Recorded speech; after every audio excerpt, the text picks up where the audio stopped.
Padre, en el nombre de Jesús te damos las gracias. Recibe toda la gloria, toda la honra, toda la alabanza y también toda la adoración. Tú eres digno de ser alabado, digno de ser exaltado. Gracias, miles de gracias, Señor, por el privilegio que tenemos de poder comparecer como cuerpo de Cristo en unidad delante de ti, alimentados y guiados por la palabra. Gracias porque tu palabra es vida, es espíritu y es vida. Y tenemos un privilegio maravilloso de poder acercarnos, Señor, a ti y recibir lo que tú tienes el día de hoy, con todos mis hermanos, con contentamiento, con esperanza, con expectativa, entendiendo así como decía el salmista o como dijo el salmista, desmayaría yo si no creyere que veré la gloria de Dios en la tierra de los vivientes. Por eso allí donde tú te encuentres en Europa, Suramérica, Norteamérica, Centroamérica, seas de cualquiera de las naciones, dice que Dios llamará a todos los suyos a comparecer ante un trono de gloria, a manifestarse todas las cosas que Dios ha dispuesto para nosotros. Quiero decirte que formas parte del cuerpo de Cristo, así que recibe las bendiciones. Y por eso damos las gracias, Señor. Damos las gracias en el precioso nombre de Jesús y creamos una conexión y estamos habilitados, llevamos nuestros pensamientos y nuestra voluntad rendida a ti para recibir la instrucción, la palabra de poder, de bendición, de gracia que nos bendice, que nos fortalece y que nos inspira. Mis amados, hoy estamos en un día bien especial. Hoy es Domingo de Ramos o Domingo de Palma, como lo quieras llamar.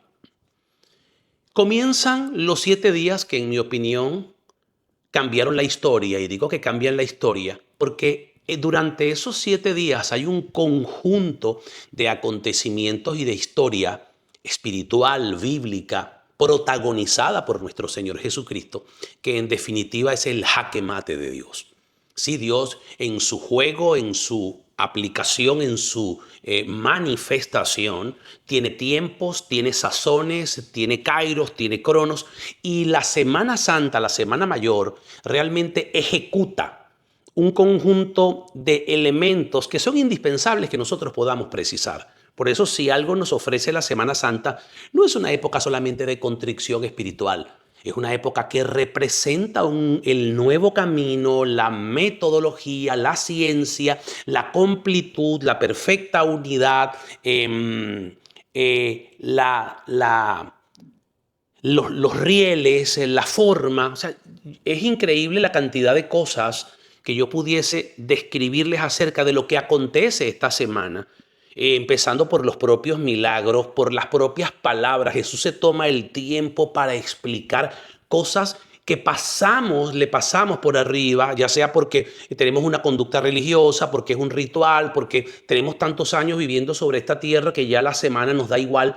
Pero son tantas cosas dichos y tantos detalles que deberíamos pasar todo el año estudiando esos acontecimientos tan excepcionales y tan maravillosos que están descritos en la Biblia para nosotros.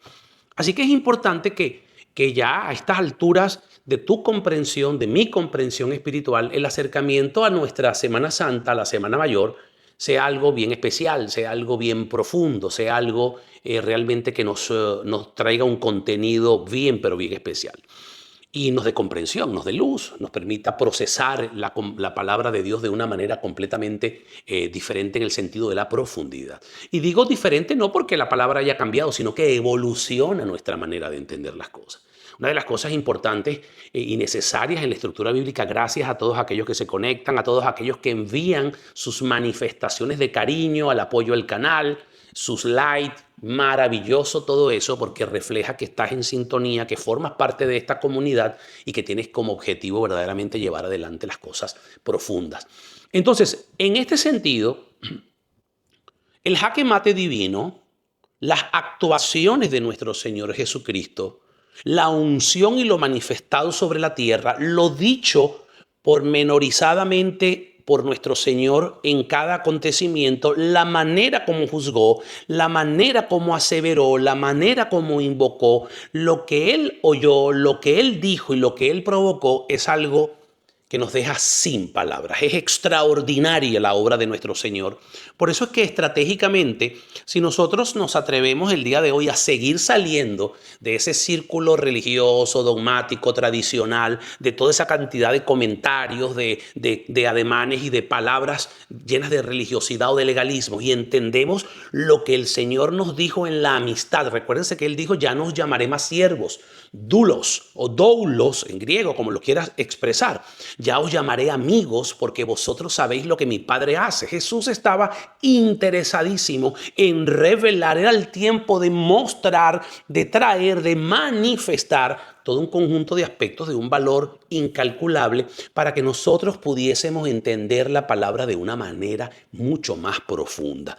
No es un ritual, no es una celebración, un recordatorio mero de fiesta, no es una práctica humana simplemente que ocupa un aspecto en el año como tu cumpleaños o el nacimiento de Cristo. No, es algo mucho más allí. Estamos hablando de un Cristo maduro.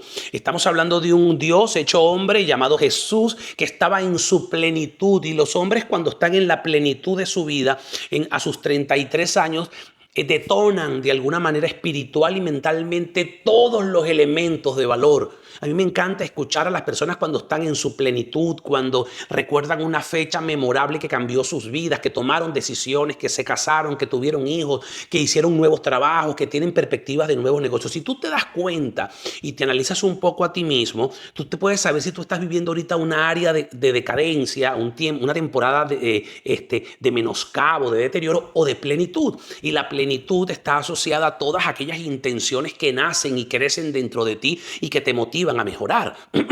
Me encanta cambiar cosas, me encanta sustituir, me encanta darme oportunidades, me encanta ser rebelde en el buen sentido de la palabra, a rebelarme contra aquello que me acomoda, que me adormece, que me entristece. Me encanta moverme en aquellas cosas que son presentes y que son determinantes para mi vida, porque de alguna manera la palabra de Dios juega ese papel. Jesús, en su madurez, tenía la intención y se rebeló contra todo lo que estaba establecido. ¿Por qué? Porque cuando hay una revelación, cuando hay una manifestación, cuando tú tienes algo extraordinario que notificar, que decir a ti mismo, a tus hijos, a tu esposa, a la vida, tú te tienes que manifestar. Tú tienes que mostrarte. No importa que te apedreen, no importa que digan lo que tengan que decir, pero tú tienes que aprender a luchar por aquello que crees. Y Jesús lo hizo hasta entregar su vida por nosotros. Tanta era la convicción que no solamente sabía que iba a morir, sino que iba a resucitar y que su reino iba a permanecer para siempre. Iba a ser eterno en cuanto a la duración y en cuanto a la relación mucho más profundo. Entonces, cuando yo tengo la posibilidad de acercarme al instrumento bíblico, a la palabra de Dios, como les digo, que es lo más importante, que es el centro, es el punto de partida, porque esta palabra es viva, es eficaz, es más cortante que espada de dos filos, que penetra hasta el alma, que discierne los pensamientos del corazón. Vuelvo a ella, me replanteo, me redirecciono, acomodo, me desarreglo y me vuelvo a arreglar sobre la palabra, me vuelvo a reinterpretar y a tomar decisiones correctas que me ayuden a proceder. Entonces mi vida va a estar en una temporada de desarrollo, de crecimiento, de plenitud. Jesús le pasó exactamente lo mismo. Ya no es el niño de Belén que lo llevaban los padres de un lado a otro, ya no es el muchachito que crecía, ya no es el del templo, ya estamos hablando de Jesús con un magnánimo nivel de comprensión. Imagínense ustedes, 33 años de edad, con una mentalidad bien clara, con un posicionamiento y con algo que es lo que admiramos, y es el dominio propio. Dice la Biblia que Jesús no era un hombre sujeto a pasiones, y decían los que le seguían: ese es un hombre que habla como quien tiene autoridad. En Jesús residía la plenitud del Padre, residía la humanidad completa, podía articular esas dos cosas al mismo tiempo. Las pasiones estaban sujetas, estaba porque vivía, porque sentía, porque padecía, pero todo eso estaba coordinado a una razón del Espíritu, a una columna vertebral extraordinaria sobre la cual amarras todas las cosas. La persona, tú puedes tener muchas cosas, pero si tú no tienes, tú tienes muchas ideas y muchos gustos y muchas aspiraciones, pero si tú no eres capaz de amarrar todo eso que tú tienes a una columna espiritual de fe, a una línea de pensamiento, más temprano que tarde te desparramas, más temprano que tarde te debilitas. Y eso es lo que estamos hablando, de una semana bien especial con un hombre llamado Jesús que está en su plenitud. Por eso esta semana no nos podemos perder cada detalle. Yo voy a intentar en mi humanidad y con la guianza de nuestro Señor, de nuestro precioso Jesús, poder ir describiendo día tras día acontecimientos que tienen un valor incalculable para la transformación de tu vida. Es el momento de que tú puedas tomar y convertir una Semana Santa que comienza el día de hoy con Domingo de Ramos, que ya voy a hablar de eso, la puedas convertir en unos nuevos powers para ti, en unos nuevos elementos de poder. Jesús decía que las palabras que yo hablo son espíritu y son vida. Lo que vamos a sacar de aquí, de esta escritura, es vida. Y vida es obtener un elemento que va a darle sentido a tu propósito físico, mental y espiritual, que le va a dar sentido a tu dinero, que le va a dar sentido a tu moralidad, que le va a dar sentido a tu ética, que le van a dar sentido a la filosofía que tú practicas, al modo de vida, a la actuación, al comportamiento. De eso estamos hablando. Y Jesús fue bien específico, enamorado de las directrices espirituales, le dio un verdadero sentido y profundo a las cosas. Por eso es que aquí no cabe legalismos, aquí no cabe unos dogmas, aquí no cabe recriminarte, sino aprender, un corazón habilitado. Así que vamos a remover el día de hoy la grosura. Jesús decía que este pueblo me oye y me ve pesadamente. Vuestro corazón, que significa lev en hebreo, que es el centro de operaciones del hombre, está engrosado. Hemos engordado nuestro pensamiento con banalidad, con tonterías, con discusiones, con doctrinas equivocadas, con pensamientos de hombre, con dolor, con tristeza, con una estructura emocional, con tradiciones que no nos permite ver y oír pesadamente. Entonces, cuando nosotros rompemos ese esquema y desde adentro se cumple la palabra de Isaías 60, alégrate, Sión, porque ha llegado tu luz y la gloria de Jehová ha amanecido sobre ti. Entonces la manera de poder interpretar y entender las cosas es mucho mejor. Entonces, no me interesa un acercamiento lleno de religiosidad. Me interesa para ustedes, mis amados oyentes, que se toman el tiempo, y les agradezco tanto por el apoyo, a que ustedes puedan mirar lo que está escrito en este libro, a que puedan procesar esta luz y no la atrapen, no la secuestren en unas emociones, en un sentido, sino que esta luz pueda entrar blanca, gloriosa, poderosa, pueda ser, como dice el lino fino, un nuevo tejido. El tejido del lino es un tejido puro. Puedas tejer una nueva forma de pensar, una nueva forma de hablar, nueva forma de entender diferente. Hay un tejido quizás contaminado que tenemos por tantas vicisitudes y circunstancias en la vida, pero el tejido de lino fino del cual Jesucristo vistió a su iglesia y a su esposa se le ha concedido que se vista de lino fino, blanco y resplandeciente para recibir al Rey. Son los preparativos de tu entendimiento, son los preparativos de tu conciencia, son los preparativos de tu propósito como mujer y como hombre. Por eso las cosas humanas te debilitan, las haces y te debilitan, las haces y te cansas. Yo vivo haciendo cosas, me encanta hacer cosas y veo cómo me cansan y cómo me debilitan, pero en Dios tengo nuevas fuerzas, puedo levantar vuelo, puedo coger un ánimo pronto, puedo asumir nuevas verdades, porque el Señor, en Él reside la plenitud de todas las cosas, en Él están todos los poderes manifiestos, en Él está la deidad del Padre, en Él está la gracia del Espíritu. No hay otro Dios en el que podamos ser salvos. No hay otro Dios que nos inscribió en el libro de la vida. No hay otro Jesús y Señor en el cual podamos nosotros vivir una vida llena de plenitud. Y me emociono profundamente en compartirles estas cosas, porque estas son las verdades que nos acompañan. Estas son las verdades de quien nos amó. Entonces no mantengamos a raya los legalismos, sino que procesemos la luz. No te quedes atrapado en la literalidad del texto, no te quedes atrapado en lo que tú supones que es, no te quedes atrapado en una alegoría que te termine llevando por otro lugar, no te termines atrapado en un misticismo que desconoces, sino que sigue la huella del carpintero, sigue la huella de nuestro Redentor, sigue la huella de nuestro Señor, de nuestro Rey. Jesucristo está sentado en el trono y tú conjuntamente con Él por causa de la fe. A los suyos vino, los suyos no le conocieron, pero a todo aquel que en Él cree, simplemente es salvo. Es constituido hijo de Dios. Así que, si esas cosas que yo estoy hablando tienen tanto valor y significado para nuestra propia vida, entonces es oportuno ver qué hizo Jesús en esta semana. Cómo organizó la estructura espiritual y cómo de una manera magistral tenía Tú seguramente puedes seguir el liderazgo de muchas personas, pero yo quiero que tú te tomes esta semana la oportunidad de ver el liderazgo de Jesús. A quien tú sigues. A Jesús se cree en él y se le sigue. Se le sigue la huella, se le sigue el paso, la forma como hablaba, cómo le daba vuelta a las cosas, cómo las ponía en un centro, cómo unificaba lo que está arriba con lo que está abajo para que todo pueda funcionar. Mucha gente le encanta, quiere y desea funcionar bien, pero no sabe alinear lo que está arriba con lo que está abajo. No sabe entender que lo que se ve es producto de lo que no se ve, que hay que llamar las cosas como si fueran, que hay que llamar las cosas que no son como si fueran, hay que construir las cosas en una relación de promesa, que tienes que tomarte el tiempo para poner las promesas, las cosas que tú quieres. Señor, esto es lo que tengo, esto es lo que me gustaría, esto es lo que me parece, más los recursos no los tengo, más esto está a tu alcance, Señor, que tú puedes, y empiezas a motorizar desde tu perspectiva de fe, desde la semilla, desde la luz del Señor, empiezas a motorizar un cambio precioso para tu propia vida. De eso estoy hablando la mañana de hoy. Y todos aquellos que se siguen conectando reciban el cordial saludo de este humilde servidor, José Simón Polanco, quien tiene la mejor de las intenciones esta mañana. Estamos en Domingo de Ramos, Domingo de Palma, un día precioso y extraordinario para recordar aspectos dramáticos, gloriosos y de mucho aprendizaje. Así que, discípulos de luz,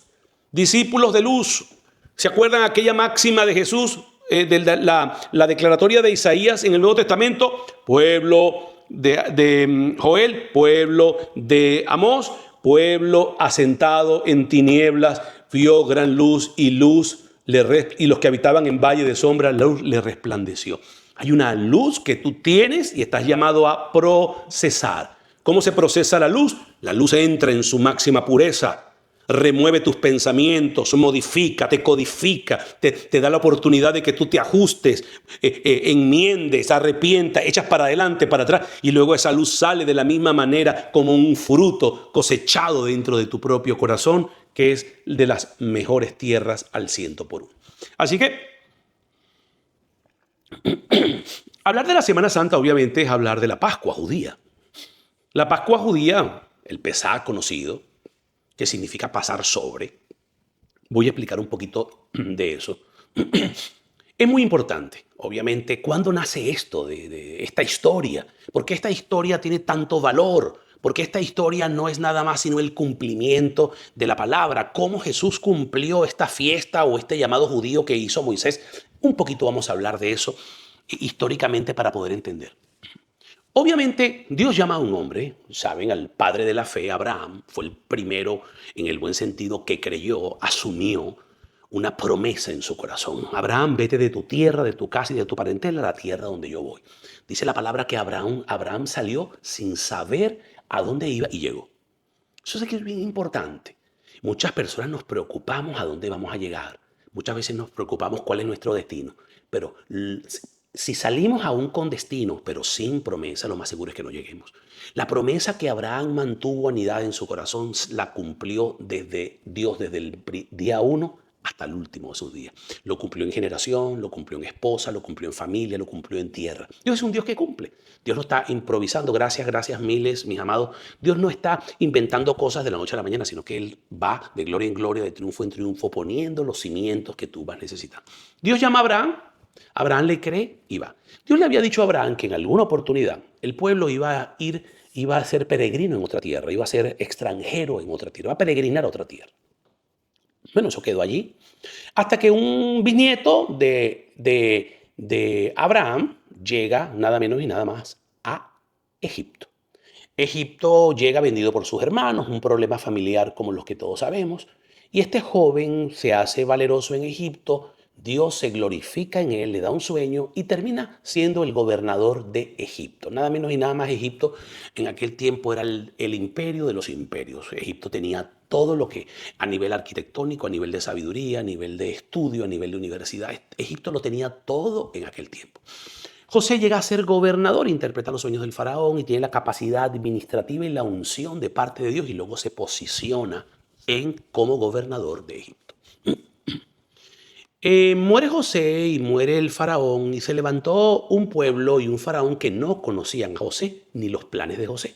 Y este faraón se recrudeció de una manera. Prosperó el pueblo al principio allí en la tierra de Gosén, cerca de Egipto, y el faraón aquel se volvió agresivo, se volvió despiadado, arremetió contra el pueblo y sometió al pueblo a una serie de penurias y de esclavitud a la máxima expresión. Por eso es que cuando hablamos de Egipto, podemos verlo como una tierra a la cual Dios te lleva para que tú te desarrolles.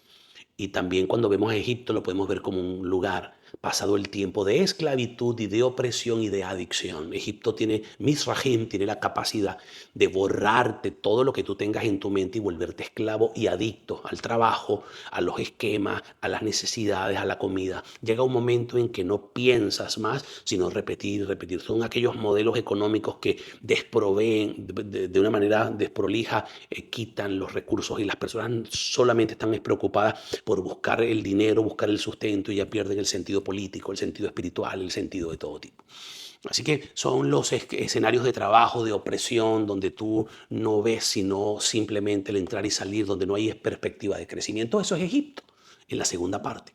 Lo cierto del caso es que sabemos que Moisés está allí en Egipto, sale de Egipto, obviamente, cuando descubre o entiende sus raíces hebreas, mata a un egipcio, es exiliado, deportado, expulsado de Egipto, llega a una tierra y conoce nada menos y nada más a la que iba a ser su mujer y tiene un encuentro bien particular en el monte de Dios. Se le llamaba monte de Dios. Ese monte aparece una zarza ardiente, le habla y recibe él la instrucción y le dice: Moisés, he oído el clamor de mi pueblo y he decidido sacar a mi pueblo. Así que tú eres el hombre comisionado, quítate los zapatos porque estás pisando un santo lugar, tú eres el comisionado, la persona comisionada, para ir y decirle a Faraón que deje salir a mi pueblo. Está cumpliendo la palabra que le dijo Abraham, que deje salir a mi pueblo para que me haga fiesta en el desierto. Muy bien, Moisés se pasa por todo un proceso interesantísimo, así que a Moisés se le revela, Dios le revela la salida del pueblo. También le muestra el corazón de Faraón se va a endurecer, van a venir plagas y en la última plaga el Faraón va a cantar, va a decir: no puedo más. Entonces, para esa última plaga quiero que te prepares de una manera especial. ¡Wow! Entonces, voy a rescatar un pueblo 400 años de parte de los 400 años de opresión. Van a haber plagas y en la última plaga el faraón va a sucumbir, va a dejar salir al pueblo, pero el pueblo tiene que hacer una cantidad tiene que celebrar de alguna manera una actividad que sea como un recordatorio de esa liberación. Esa es la fiesta del Pesaj, la Pascua. Entonces, bien interesante, porque vamos a ver, justo acontece ya lo que ustedes han visto en la experiencia de Moisés en Egipto. Llega la última plaga, que es la muerte de los primogénitos. Previa a esa manifestación, la muerte de los primogénitos, donde el ángel de la muerte pasaría y mataría a todos los primogénitos humanos y animales, Dios le dice al pueblo: cada uno reúnase por familia y por casa. Van a tomar un cordero sin defecto, no lo cocen completo, no le partan ninguno de los huesos, tipología de Cristo, que no se le partió ningún hueso. Lo van a cocer, van a tener lo que llaman hierbas amargas y van a tener un pan ácimo.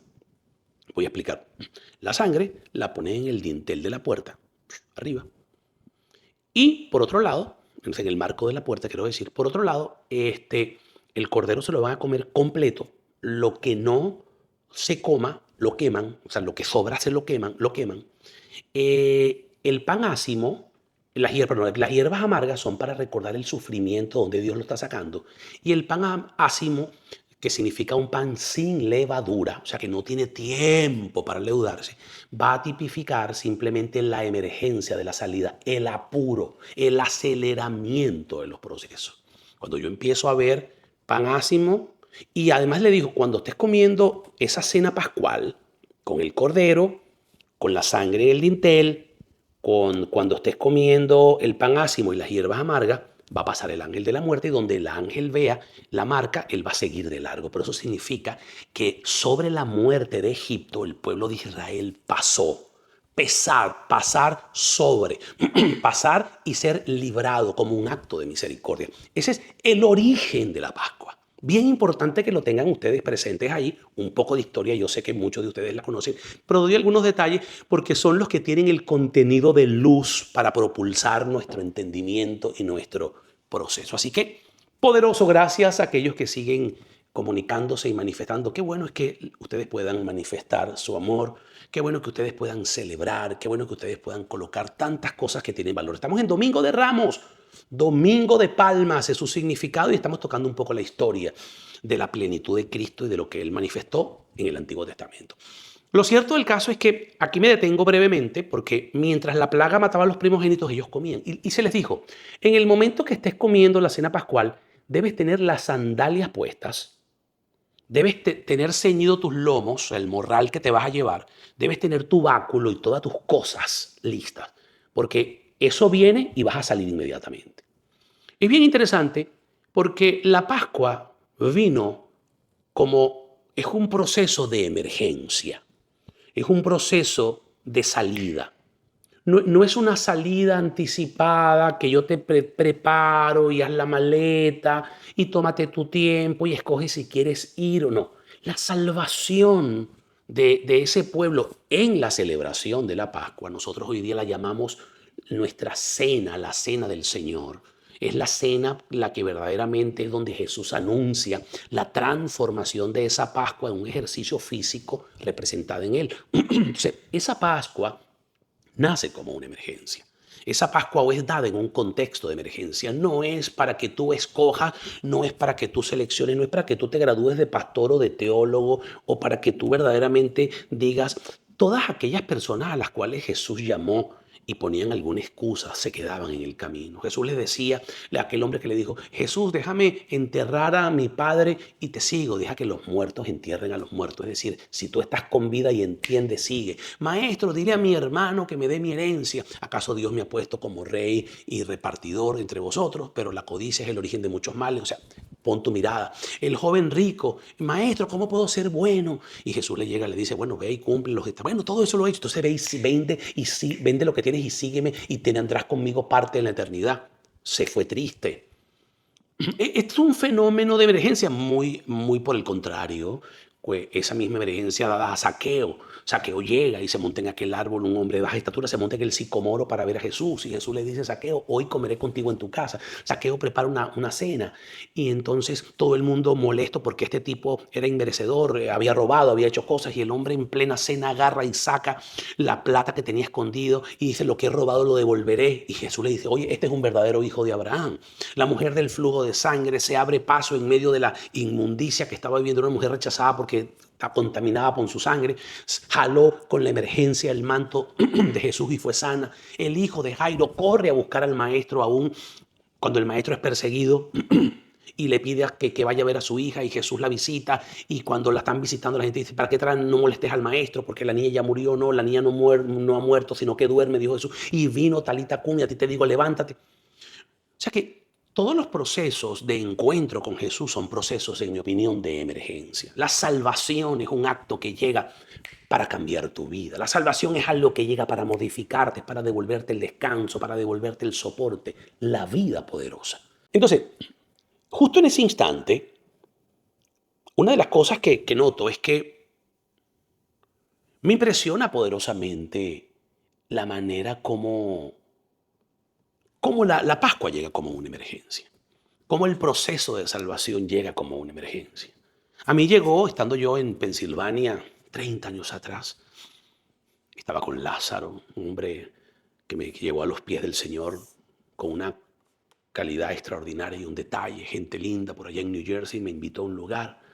Dios llamó, hablaba inglés, yo no sabía mucho lo que estaba diciendo, pero empecé a entender cosas y fui, el Señor me tocó y son cosas que acontecen, y digo procesos de emergencia, no porque el Señor no lo pueda hacer en paz, sino que cuando el Señor llama sobre tu corazón, llama a un cambio, no puedes darte el lujo de dilatarte, no puedes adormecerte, no puedes suponer que las cosas van a suceder como tú quieres. Tú necesitas dar un paso. La emergencia muchas veces o el paso de aceleramiento está asociado a la fe.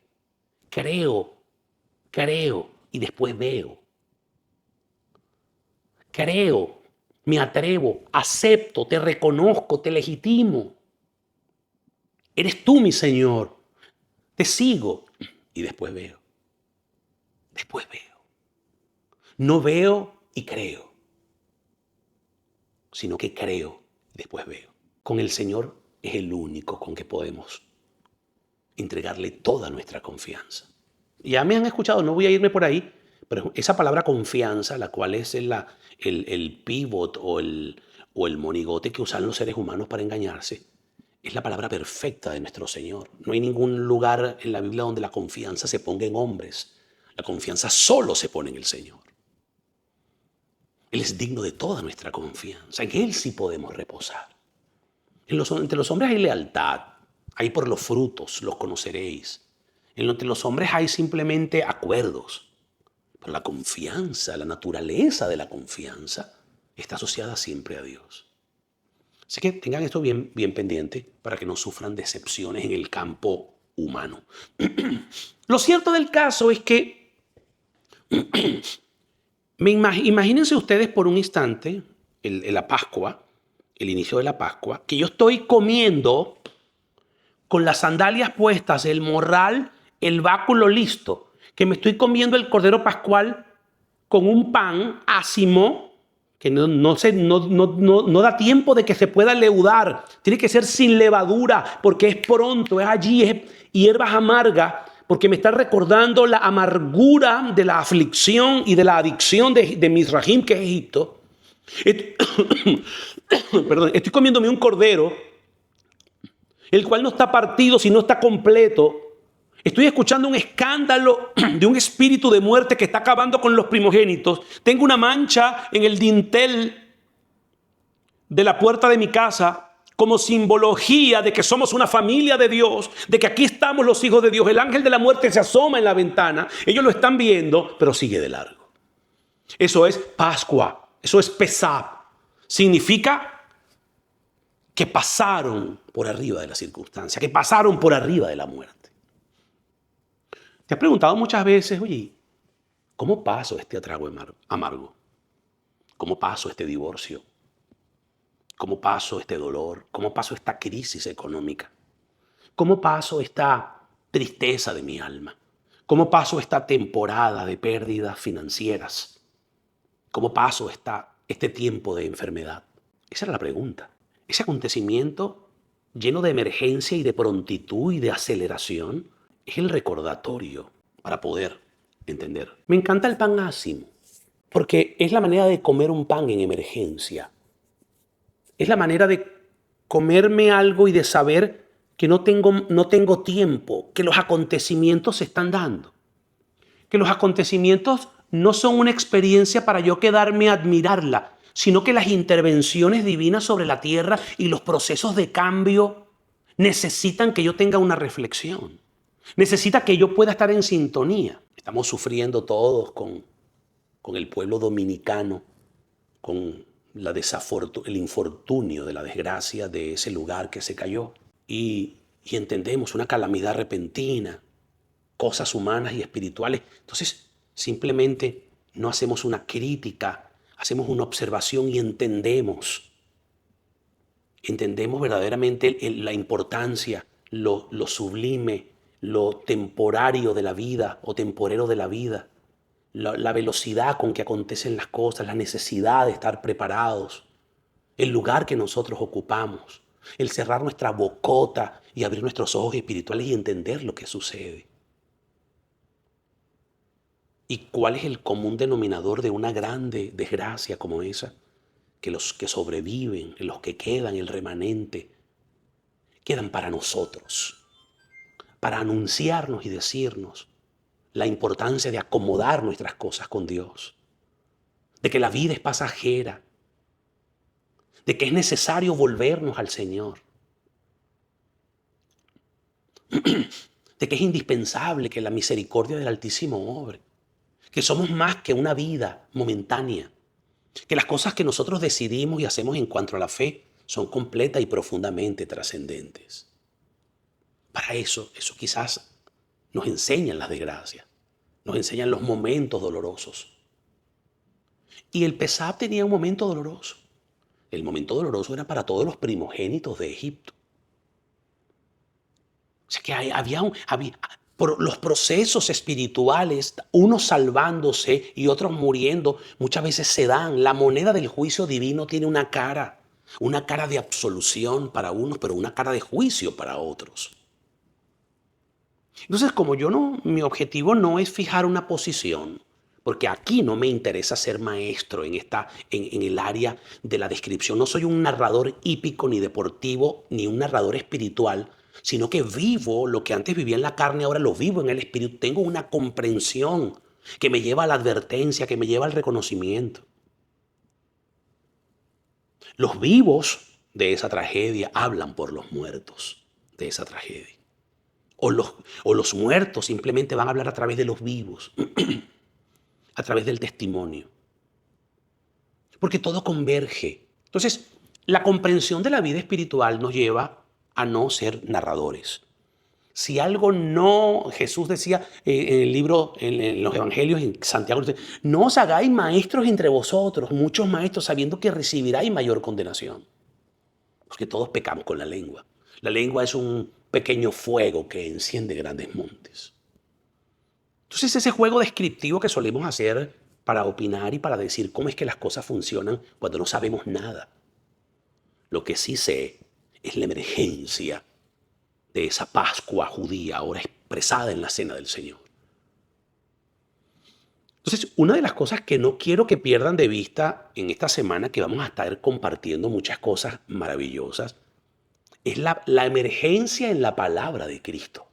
La emergencia en la palabra de Jesús en estos 7 días que cambiaron la historia de la humanidad. La palabra de Cristo como en su última semana ajustaba, acomodaba aspectos espirituales importantes.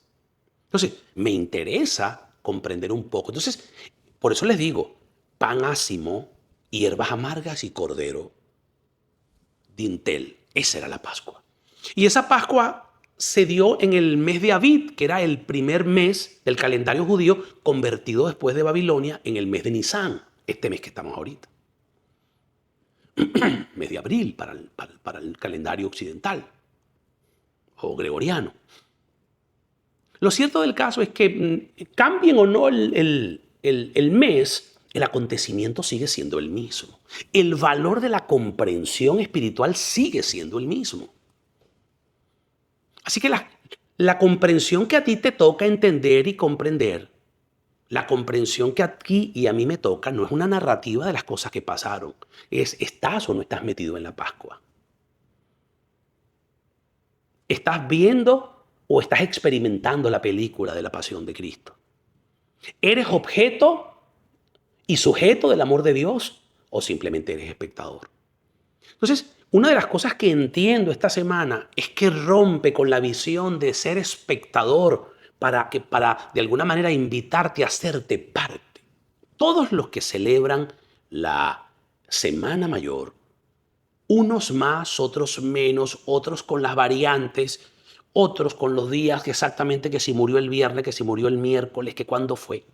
Independientemente de todas esas imprecisiones, el acontecimiento, como quiera, sigue estando allí. Y el acontecimiento de la Pascua tiene ese valor. Gracias, miles siempre. Sus manifestaciones de cariño. Tiene siempre ese elemento. Entonces, hoy domingo, amanezco con ustedes, preguntándoles cómo está nuestra emergencia. ¿Estamos de salida? ¿Estamos acontecidos? ¿Qué cosas necesitamos? Necesitamos pasarle por encima, que la misericordia de Dios nos permita hacer ese pesar que significa pasar sobre. Acto de misericordia. Continúo. Ese fenómeno, interesantísimo por demás, precioso, le da salida al pueblo. Mueren los primogénitos y esa fiesta queda de una manera sempiterna el pueblo celebraba las fiestas. Mientras estuvo peregrinando en el desierto, no, pero una vez que se estabilizó, volvieron a revivir esta celebración de la Pascua. Esa Pascua era importantísima. De hecho, hay testimonio de que Jesús estuvo en esas Pascuas. De hecho, a los 12 años subió al templo a celebrar esa Pascua. Ese recordatorio era importante porque es un recordatorio de liberación. Si algo, aunque fue de emergencia, te queda eternamente, siempre nos recordamos el día que tomamos nuestros cachachás, por decirlo de alguna manera, y dimos rumbo salida. El día que rompimos con la esclavitud, el día que dejamos de vivir de una manera equivocada, el día que, que Cristo vino a traernos a nosotros un concepto de vida. Gracias, mis amados, siempre. Entonces, aspectos bien importantes. Esta es una Pascua extraordinaria, tiene elementos de transformación. Entonces, lo que me gusta más es la emergencia. Llegó la última plaga. No sé cuántas plagas tú puedes soportar. No sé cuántas cosas tú has visto en tu vida. No sé cuántas cosas te han sobrevenido producto del desorden. ¿Pero quién no vive en un mundo como este, desordenado? Este mundo, si tú no te desordenas por tus propias emociones, el mundo intenta desordenarte. Yo he aprendido a luchar con mis propias miserias y a poder crucificarlas, y he aprendido a lidiar con la miseria de los demás, crucificándolas también para que no me afecten. O sea que si algo he entendido es que Dios me libertó o me liberó, me hizo libre. Entendí la libertad, me volví un liberador o un libertador para otros en ese progreso continuo, para poder sostener mi vida en medio de la batalla. La batalla y las batallas y las peleas no se acabaron. Se acabó fue la esclavitud. O sea que muchos suponen, muchos viven esclavos. No, es que esto siempre va a ser así. No. Una cosa es que tú vivas en guerra y Dios te vaya dando victoria. Y otra cosa es que vivas como esclavo de la guerra.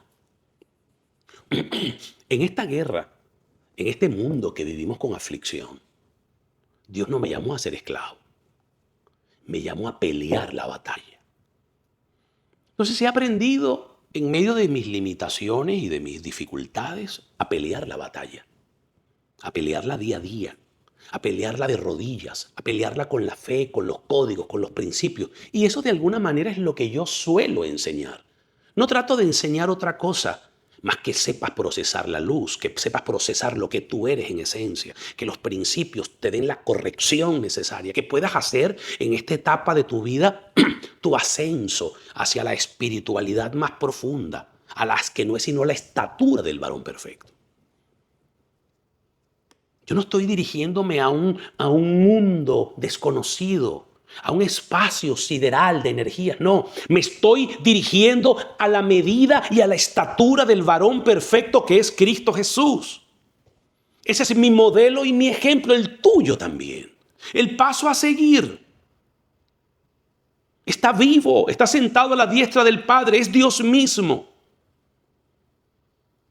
Tiene un plan. Tiene un objetivo, viene por segunda vez, está por manifestarse. Claro, todo está cumplido. Todo se cumplió, todo se está cumpliendo y todo se va a cumplir. Así que tengo mis sandalias puestas. Tengo mis lomos ceñidos. Tengo mi báculo en la mano.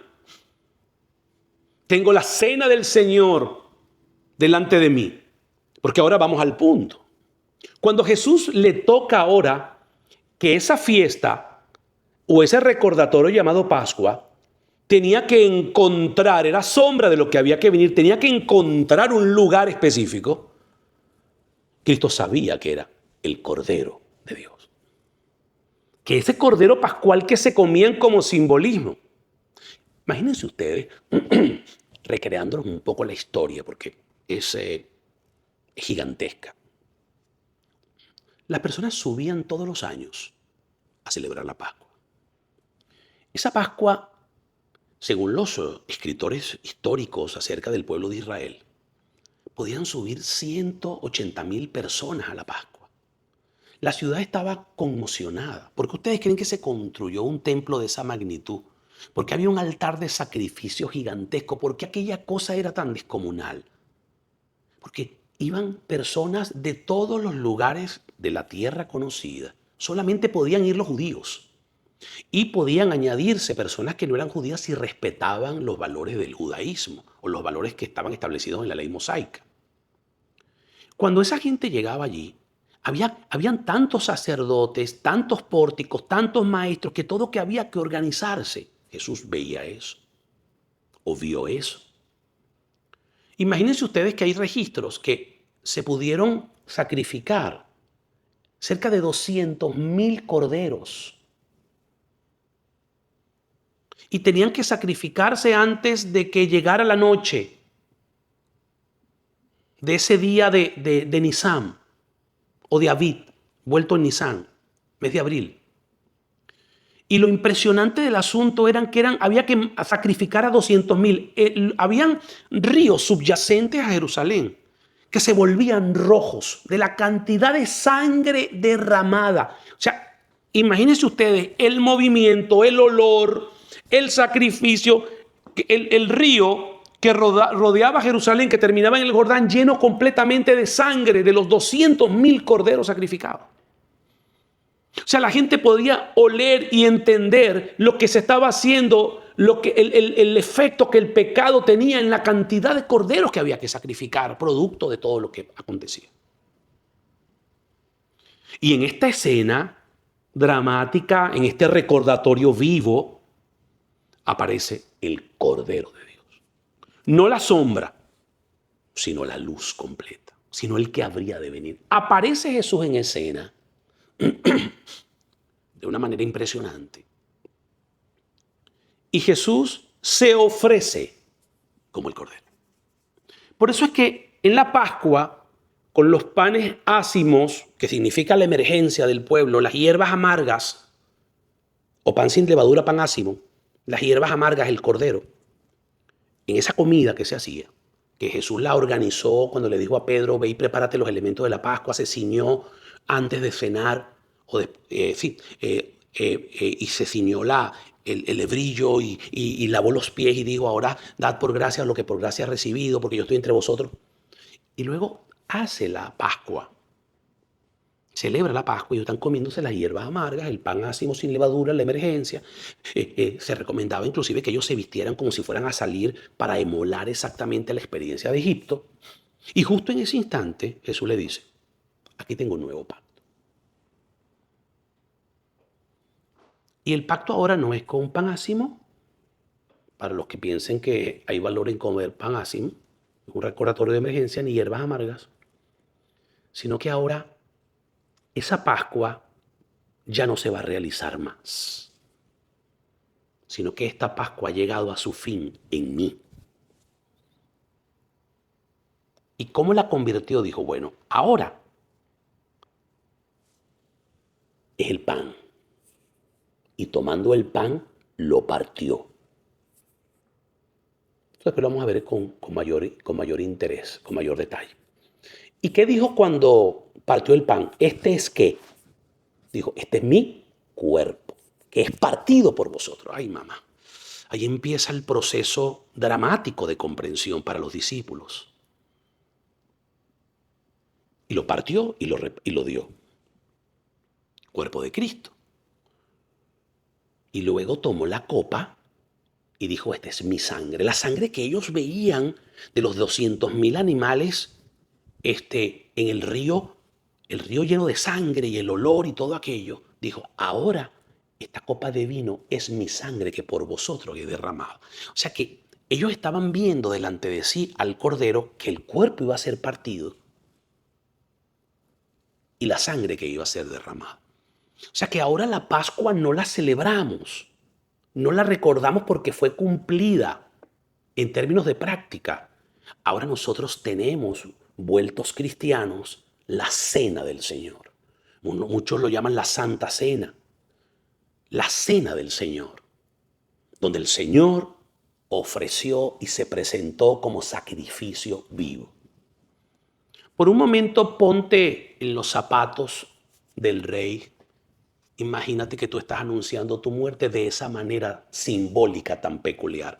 Este es mi cuerpo que es partido y esta es mi sangre que es derramada.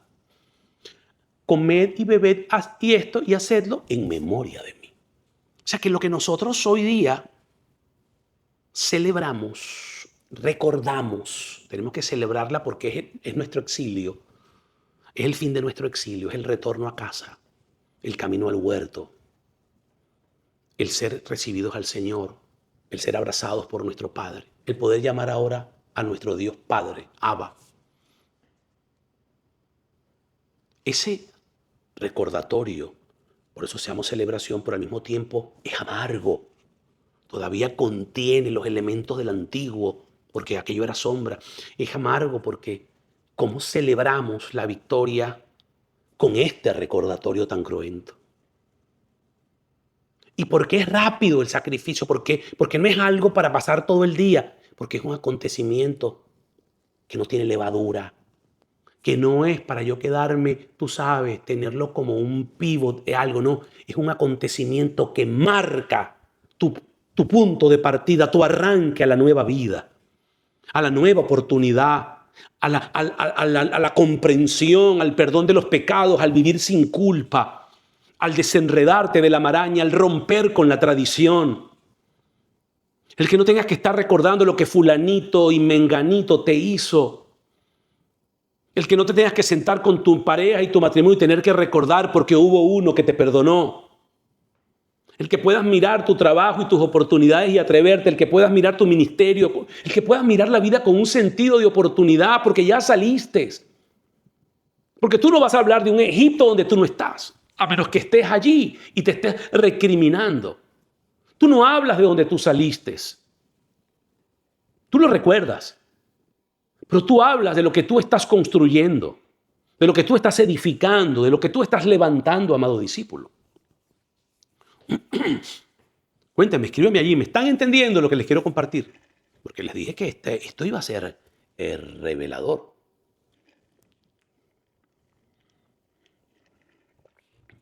Porque cada día que vaya, no podemos quedarnos en la Semana Santa yo leyéndole los mismos versículos y la misma experiencia que he leído por años, que es bueno seguirlos leyendo porque están allí. Pero ahora necesito procesar esa luz que está escrita de una manera diferente. Y cuando digo diferente me refiero a diferente en profundidad, porque cuando yo paso de lo literal y de lo racional a las alegorías y a lo profundo de Dios, cuando yo paso a esos secretos profundos de Dios, veo las cosas completamente diferentes. La valoración que tú tienes de lo secreto divino es muy diferente a la valoración de lo literal. Porque la letra mata, pero el espíritu te vivifica. Lo que antes vivíamos en la carne, ahora lo vivimos en el espíritu. Entonces, el individuo que se va transformando, por eso puedes estar en el mismo cuerpo, pero nutrido con una instrucción superior.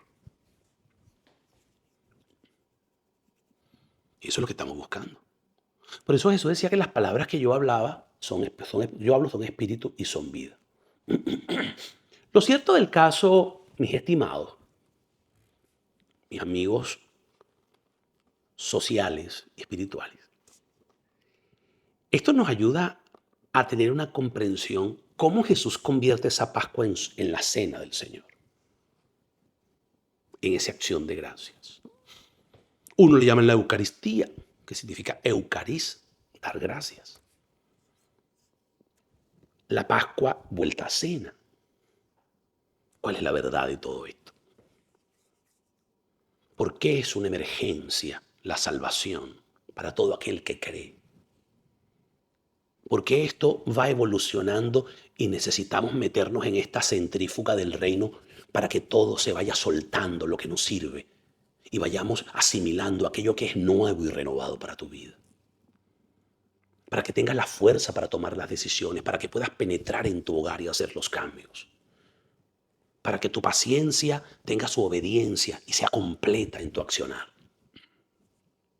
Entonces, por alguna razón este año, esta celebración, esta cena, esta Pascua, me encanta verla desde una perspectiva de emergencia. Me gusta el tema del pan ácimo, pan sin levadura. No da tiempo de que leude, hay que salir. Me encanta eso de estar vestido y preparado. Está como las vírgenes y las lámparas llenas de aceite habilitadas, con el aceite extra. Es decir, la disposición extra, la oración extra, la disposición del corazón extra, la mujer tejiendo doble cobija, el hombre labrando y guardando el huerto, doble acción. El entendimiento abierto para el pan de vida, la afición, la educación, el apetito por la palabra constante, el enamorado del Rey de Gloria, enamorado del precioso Jesús. ¿Esta? Son las cosas que nosotros estamos llamados para vivir con ese nivel de profundidad, amados discípulos. En tal sentido,